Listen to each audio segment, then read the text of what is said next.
Hey everybody, and welcome to this month's episode of Real Talk, the monthly conversation where we talk for real. We have on one of our previous guests or listeners or just somebody we like, and we let them tell their story. So this time, we've got Sarah. Sarah Werner. She's back. Hi. From Girl in Space and the Right Now podcast and all of the good things. And we are going to chat with her just a little bit about her experience with mental health. So thanks for talking to me. Well, thank you for hosting me. I'm super excited to be here. You know, I do my best. Anyway, before we talk, do you want to tell people where they can find you and your projects and all the wonderful things that you do in your life? I would love to do that. So hi friends. You can find me. I'm Sarah Ray Werner out on Twitter. So that's SarahRheaWerner. You can also find me out on Twitter at Girl in Space Pod. That's all one word. You can also find me at, I should have probably started with my websites, which has links to all this stuff. So you can find me out at sarahwerner.com. That's SarahWerner.com. Or you can find me out at girlinspacepodcast.com. I would love to connect with you and chat with you and learn your story. So yeah, that's how I'm going to end things throughout this episode. Is just So yeah. I do a lot of that. I do too. It's a habit I need to break. And I almost just said, so yeah. You spell really well, first of all. Thank you. Which I guess makes sense for a writer. I hope so. I don't think I could list off how to spell my first, middle, and last name so quickly and accurately. I've had to do it a lot. Yeah, it flowed really, really well. Thank you. Okay, so here's how these episodes work in case this is your first time joining us. If it is, hi. Thank you for listening. This is not Is This Adulting? At least not the regular weekly show that we do. So this is a special episode that we do on the first Monday of every month. So first Monday of every month, you get one of these in addition to the regular episode on Thursday. So we sit down with folks, just have a little more of a serious conversation about their individual experiences with mental health or mental illness. So we then continue the conversation over on Patreon as an exclusive episode for those who donate at the $5 level or more. And don't worry, it's not a paywall. Don't freak out. You get the whole story here for free. So we're not going to and then if you want to hear the rest of the episode, head on over to, we're not going to do that. You're going to get the whole story for free. And then we just kind of have a conversation, sometimes about what we talked about, sometimes about food and breakfast cereals and whatever we usually talk about. So it's really just a conversation between friends over there. But if you would like to hear it, you can find that at patreon.com/isthisadulting. So we are going to dive right in. Woo. All right, before we get started, Sarah, do you have any content warnings that you would like to throw out just to give people a chance to turn off if they are dealing with a potentially triggering subject? Yes, and I hope I'm going to catch them all here. And if I end up talking about something else later, I'll make sure that I precede. What's the word? See, you say I'm a writer and then I lose my words. I'll set a precedent. Preface? Yes, preface. Thank you. I'll preface it with a content warning if I'm going to talk about something. But for now, largely my story is self-harm and then gaslighting. Gotcha. So cool. Well, not cool, but you know what I mean. Yeah. Cool as in I accept that this is... I accept these content warnings. Yes. Okay. Yeah, absolutely. Well, with that being said, if those are things that are potentially triggering for you, Sarah's not going to take offense. No one's going to take offense. If you need to maybe not listen to this one, that's perfectly fine. Absolutely. No worries. So we're gonna get into it. So Sarah, where does this all kind of start for you? Where does it all start? And this is such an interesting question. And I apologize if there are cars going past. I don't have a beautiful professional studio. That's okay. None of us do. Okay. That's just a safe little secret. So it sort of all begins with people. And I've been thinking about this a lot lately. And that is, we have nature versus nurture, right? And we have how we're born and then how other people affect us. And this is probably something that you talk a lot about on this show. And I had not started thinking about this until very recently. And so I might bring you through sort of this thought process that I've been going through lately about how other people can affect your mental health, how you can affect your mental health, and just a little bit of my story there. So where does it start? It starts, I want to say, I'm just going to take you back to first grade. Ooh, okay. Okay. And I was in Mrs. Sloan's class. And I even want to preface this by saying that I recently started doing therapy for the first time in my life, and it has been amazing. And so my beautiful therapist has helped me understand some of these things that have happened and why they happened and how they've affected me. So that's the preface there. So I was in Mrs. Sloan's class in first grade, and I was a weird kid. I'm just going to say that. I was a weird kid. And I didn't know I was weird, because I don't think a lot of us know that we're weird, because weird is a social construct. Mm-hmm. And if you're not super socially graceful, like I was not. Sorry, the Palimpsest podcast just started playing on my phone. There's a ghost. That's cool. That's not weird. And so I was experimenting with doing different writing things. And I was writing something really, really weird. And it was inspired by a dream I had where I was like hanging out in front of the fireplace at my house. And all of a sudden my dad's head fell down the chimney. But I was like, this dream was like, I thought it was cool because I'm a weird child. And it wasn't like gross or disturbing. I was like, oh my gosh, this would make a really cool story. And so I started writing the story and showed it to my teacher. And she was not pleased. And kind of said, what did she say? I kind of want it to be exact, but it won't be because it's clouded in memory. Mm-hmm. So she pretty much just said, I don't like that you're having these ideas. Sort of, is everything okay at home? Which I appreciate that she asked that. But at the time, I was a 6-year-old being told that these ideas that I was having were maybe not okay. And she had taken me aside, and the whole class was watching as she whispered this to me. And of course, if you get taken aside, everybody's later is like, what was that about? And so I've been thinking about this a lot lately, and how other people label the way that we think, and how we label the way that we think, and what seems normal and what doesn't. And I'm thinking about this in the context of how I think now. And I promise I'm going somewhere with this. I'm always scared that people are judging me, which is something that we'll talk about too, maybe. I'm right there with you. So I talk about this because I've just realized as an adult that I'm weird. I feel like I should have known this way back in first grade, when I was being pulled aside and told by a teacher that I was weird, that I was not doing normal things or thinking normal things or even thinking the same way as other people. Right. And I'm in my mid-30s, and I am just now realizing this, just as I am only just now realizing several other things too. And I think where I want to go with this is talking about what's the difference between being outside of societal norms and also being mentally healthy. Because I like to think that I'm mentally healthy, just like I liked to think that I was normal. But, and this is where the self-harm content warning might come in. So anyone sensitive to that, just please know. I stayed in systems. And so I stayed in the public education system, and I hated it. And I was frustrated all the time, and I was very angry. I was a very angry child, like really angry, like not okay angry. And they sort of took me out of classes and put me into other things with tutors, and they tried to like teach me French and stuff. But I wasn't normal, and I wasn't responding well to the public school system. And I'm only just now realizing this as a 35-year-old. I'm only just now processing this stuff. Mm. And so I went through public school. I went through high school in a public school.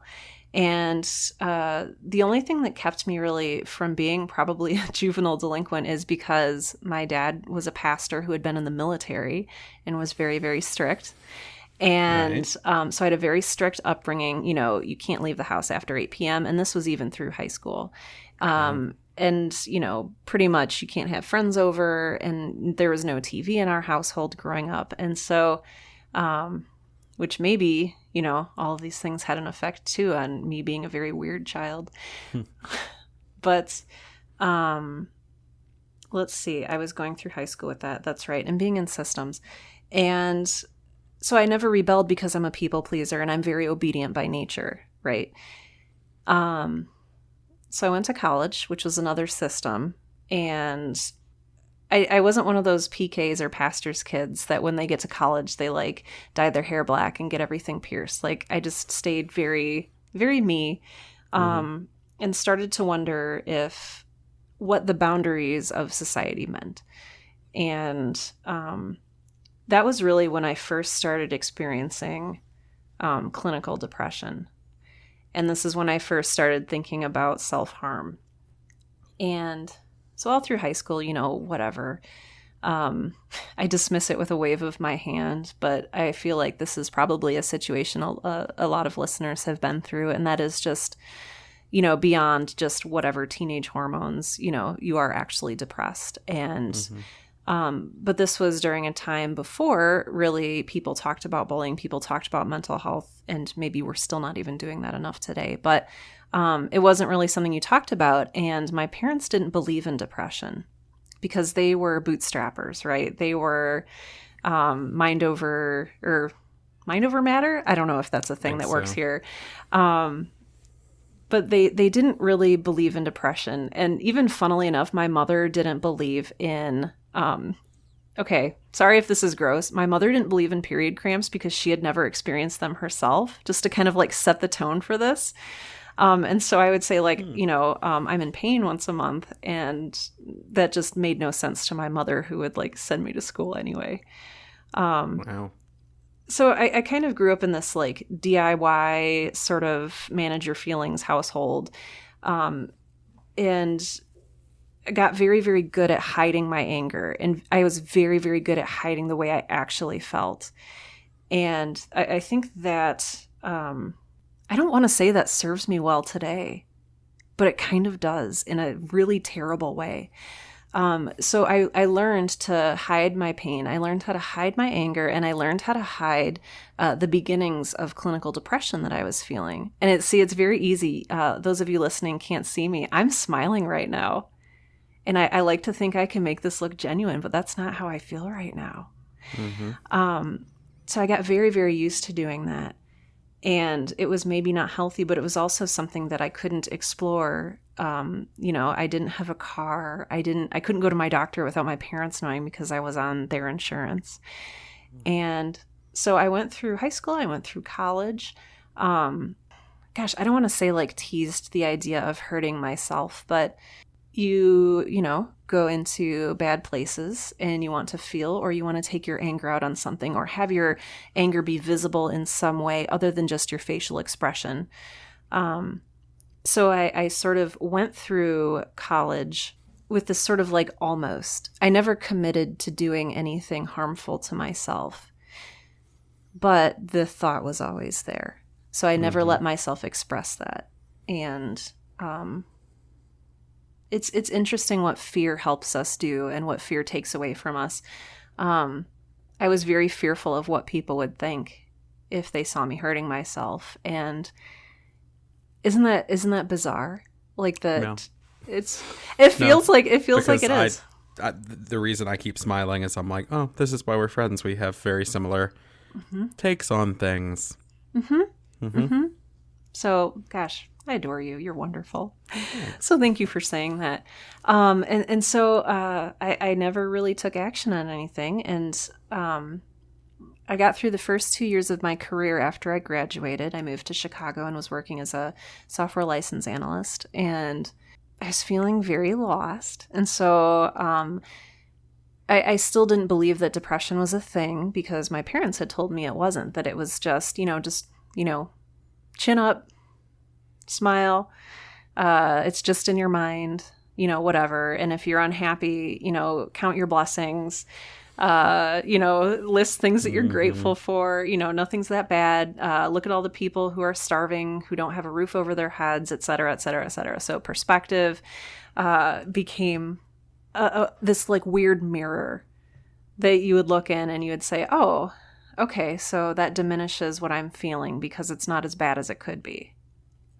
And so I looked into that mirror a lot, and you're nodding, and maybe you did too. And it was just this constant battle of understanding that what I was feeling was valid because it wasn't comparatively. So I'm figuring out how to tell this next part because I want to preface it with the fact that I got very good at covering things up. And I got very, very good at lying to myself about what I was actually feeling and what I was dealing with.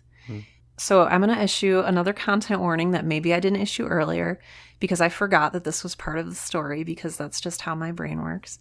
So if you've ever been assaulted physically, so please either, pause or turn this off because even that says something, I think, that I forgot that this was part of my story. I don't know. It's so I was walking to class. This was even back in college. So this is before I graduated and before I was working at the software company. I was walking down a shortcut because I lived off campus. It was my senior year.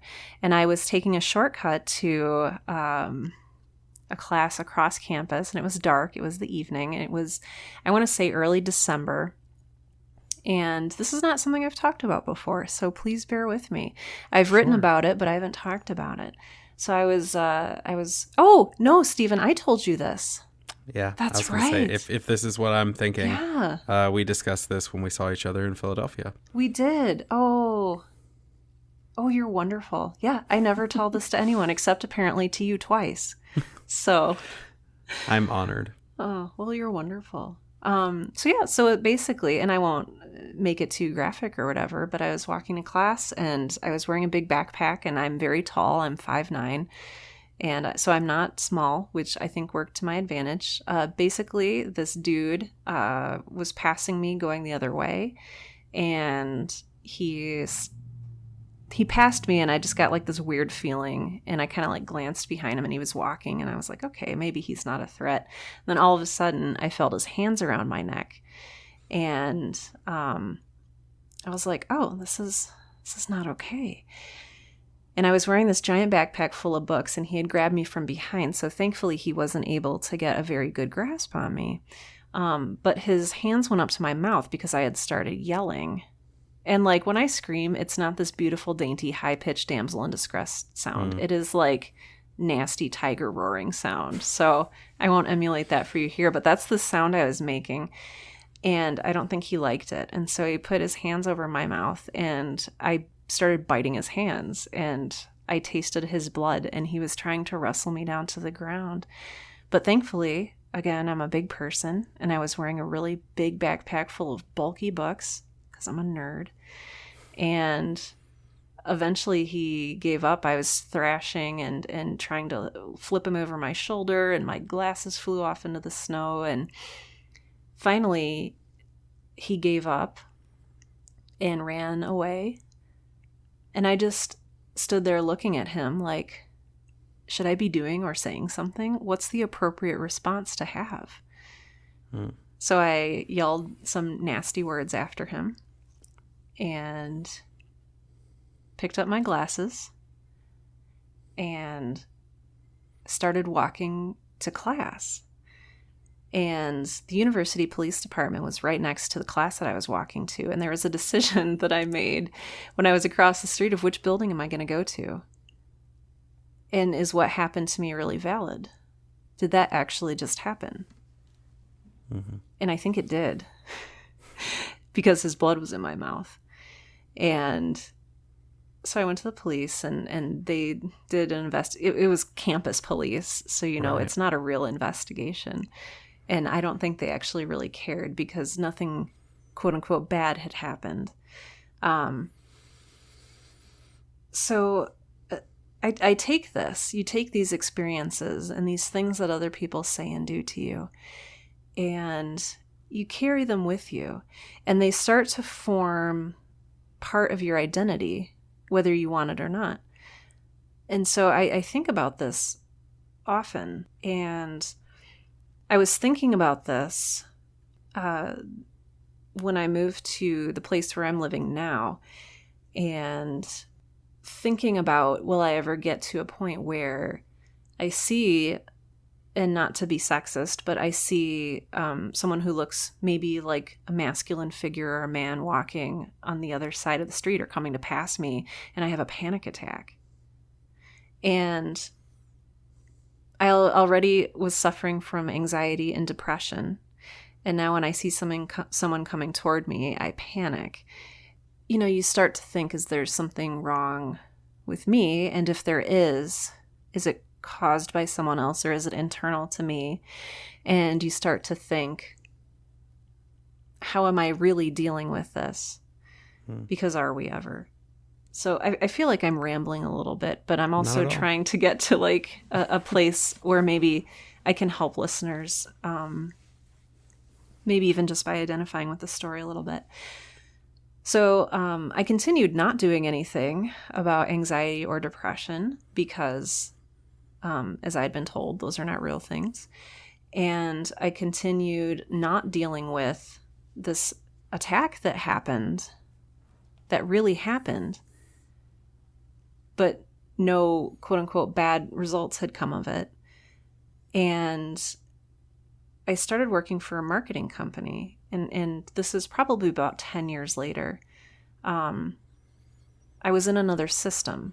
So I was in the 8 to 5, collect your paycheck, et cetera, system. Mm-hmm. And I just realized how much I hated systems and how angry I was at these systems that could tell you what to do and what to think and how to act. And that could tell you that you're weird, and that can tell you that what you think and what's valid to you is not valid to other people. And I say this because I don't know if it's because I'm weird or if my brain works in a different way than other people's. Maybe it does and maybe it doesn't. But it's just fascinating to me how we allow ourselves to be shaped. So I'm in this job, and spoiler alert, I am now self-employed and I no longer work for someone else. But I was working for this job in marketing, and the depression came back in a very bad way. Right. And it had been years and years of building up and having different things happen, things that I did not want to happen, and being told that, oh, this isn't real, and what is real. And so eventually, I decided that I was kind of done being alive. Like, I didn't necessarily want to die or hurt myself at this point, but I was just kind of done. I was done. I no longer wanted to be a person. And so I remember this very vividly. I walk home from work because, being poor, I did not have a car. I had a bike and a bus pass. And so I walked home from work, and I remember just stopping in the middle of a busy street and just saying okay, I'm done now. And I just kind of stood there for a while. And the weirdest thing happened, and that was my boss drove past and texted me later and said, hey, I think we need to talk. And so I was in a very, very, very, very, very bad place. And so it was dark out because it was the evening, and I was going to get beers with my boss, and I was very eager still to be a people pleaser. And I was like, oh my gosh, my boss wants to take me out for drinks to talk. I mean, this is a big deal. I have to do this. Didn't have a car. And so I hopped on my bike, and it's super late, and I'm riding through the darkness, and I can't see anything. And I'm going to just meet him at this bar. And I just had this moment of realizing in very, very stark clarity, and I can still remember it, what is wrong with you, Sarah? Why do you think you can do this yourself? So I got off my bike before I broke my neck or whatever was going to happen. And I texted my boss and I said, I'm sorry, I don't have a car. I need to be honest with you. If we're going to do this, can you please pick me up?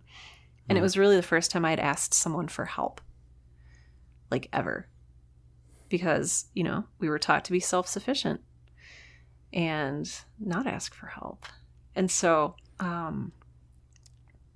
he came and he picked me up, and I locked my bike on a tree, and he drove me to this crappy, what do you call it? Dive bar. Dive bar. Yeah. So we went to this terrible dive bar and got Miller Lights, and we're sitting there talking, and he said, Sarah, it's okay if you need to ask for help, and it's okay if you're not okay. And it was just very unexpected. And he shared his story with me, and he said, I have struggled with anxiety and depression my entire life, and I am on medication for it, and it's okay. And that was so meaningful to me, to have somebody else say that finally, for the first time, what you're feeling is real. There's a loud car. What you're feeling is real. What you're feeling is valid, and you're not alone. It was literally the first time anyone had ever said anything like that to me, because I was so good at covering up. Except, that one time when I stood in the middle of the street. But he said, I'm really good at covering it up too, because, he's a CEO. He's a very outgoing person, very well known and respected in the community. And that was actually the most meaningful thing, was why we cover things up, and why we put on the smile, and why we're people pleasers, and why we don't want to be weird. So after that, I made a doctor's appointment, and I went in and I said, hey, I think that I need some help. I think that I might be depressed. And I said that even though I knew 100%, yes, Sarah, you're depressed. You've suffered from depression your entire freaking life. And so I went in, and the doctor said, well, the nurse, because the nurse is the one who talks to you the most for whatever reason. So the nurse had a little checklist, and she's like, okay, have you ever, done this and this? And have you ever thought of harming yourself? And like, all of a sudden, I just started bawling, because somebody else had given me space to say that, yes, I have experienced this. Yes, you're not alone. And it felt simultaneously, because I'm very self-conscious of things, it felt simultaneously like the stupidest thing in the world and the best thing in the world to say that, like, yeah, I suffer from this, and it's a real thing. And it's not something you can pull yourself up by your bootstraps and just say, I'm done being depressed now, and I don't have to just smile through it. I can be a real person, and I can be a person who has thoughts and beliefs that are valid and okay. And so I have now been on medication for probably 3 or 4 years, and I'd seen the movie Garden State. I don't know if you've seen that, but what it does is it talks about like, oh, we're all so over medicated. And so I had kind of initially been like, oh, I don't want to take medication because it will numb me to everything, but it doesn't. And I want to say that very, very clearly. And I think that actually that mindset prevents people from getting help when they need it, because I'd carried around that mindset for so long. And no, it doesn't numb you to anything. I still feel a full range of emotions. I still create art. I still write. I still do all of the things I love. But what it does is it makes the dark times a little less dark. And you can work with your doctor to figure out what works best for you. It took me a few different medications to figure out like, okay, this is actually working. So it did take a little while for things to balance out, but no, I'm still a person, and I have depression and I have anxiety, but now I can manage them. And when I started doing that, I realized there was this whole world of things that I had wanted to do that I had been locked out of by myself, by the system I had built around myself. Systems are very interesting to me, so I apologize if I talk about them so much, but it's absolutely fascinating what we build around ourselves and what other people build around us. And so I had built up this system that said, no, you can't do this, you can't do this. And so that's actually when I went on medication. It took a while for it to sort of get into your system. And this beautiful, wonderful doctor told me that, yes, Sarah, it's not just your brain. like there's actually a chemical imbalance that this will help fix. And that's when I started podcasting. That's when I started trying new things. That's when I started realizing that I don't have to do what other people tell me to do. And that's when I really started to figure out that I don't have to be a part of a system if I don't want to. This is really what got me to a place where I could really actually start to be myself and to accept this weird person that I was, who had weird thoughts and weird ideas. And it has been so freeing. I've started 2 podcasts. I quit my job, which was kind of a big deal. I started reading all these books about how to start your own business. And I decided I was done with this system. I was done with the system that told me that I couldn't think the thoughts I wanted to think, or that I was somehow not valid. And as I got out of the system, I realized even more how poisonous it was. I talked a little bit earlier, I have a trigger warning about gaslighting. And I'll just be very honest with this. There had been some things in my job that were very, very wrong. And I started calling out the things that were very, very wrong and was told that the problem was me and that I just needed to adjust my attitude. And if you're sensing something in your gut, that something at your workplace or your school or your home is very, very wrong, and people are telling you that you're the one who's the problem, what you are is not a problem. You're a problem to them and their system, but you're not a problem, and you're not bad, and you don't need to be punished or reprimanded or given disciplinary actions or whatever they do in the corporate world. If there's something that's going on that's unethical and you sense it, and they're telling you that it's you, then you're being gaslit. And it's just so funny that all this stuff comes back, and it comes out after you leave a situation and you can see the situation clearly. And I'm just so grateful that I had, I don't know if I want to credit everything to being on antidepressant, anti-anxiety medication, because that's not it 100% at all. I had supportive friends and family who were like, well, if you don't want to work a full-time job, figure out how to make it work on your own. But it's just very interesting. I'm still processing a lot of this today, and I've been out of the 8 to 5. It's tempting to say 9 to 5, but that's not true. I've been out of the 8 to 5 work world for over a year now, coming up on 2 years, and I'm still understanding what has been told to me and what has been implanted in my brain as right and wrong, and what I've had to learn for myself is right and wrong.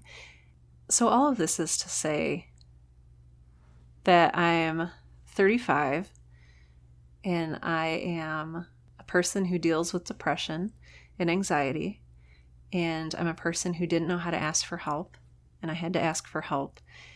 And if you're afraid that it's too late to ask for help, it's not.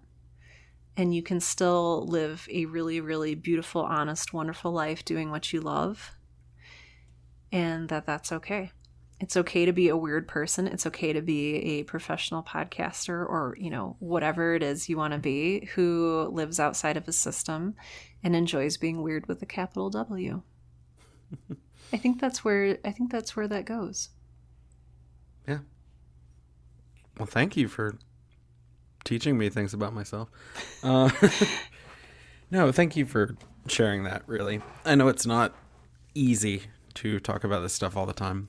No, it's weird, and you never think, you always hear that, when you talk about yourself, nobody wants to hear that. It's, it's boring if you drone on and on about yourself. And so I'm super self-conscious still, but I want to thank you for inviting me into this space, and for inviting me to tell the story, and for providing me a safe space to do it. So thank you.